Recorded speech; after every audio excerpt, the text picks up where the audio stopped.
Ngayon guys ay nilinis ko ang aming fridge. Ayan. So ito yung mga nasa loob ng fridge namin at maraming ipis sa loob.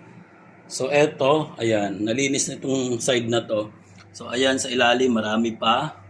At lilinisin ko rin eto. Ayan. Sa loob niyan. At ang iba ay eto na. Nalinis ko na. Ayan. So, konti na lang, konting tumbling na lang.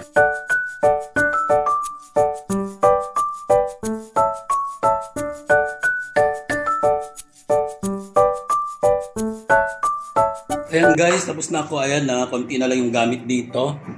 Pinasok ko na yung dito sa may freezer. Yan, malinis na. So, itong ano na to, side na to, malinis din. Ayan. So, pasok ko na lang yan. So yan guys, nalinis na ang aming fridge, ang aming ref.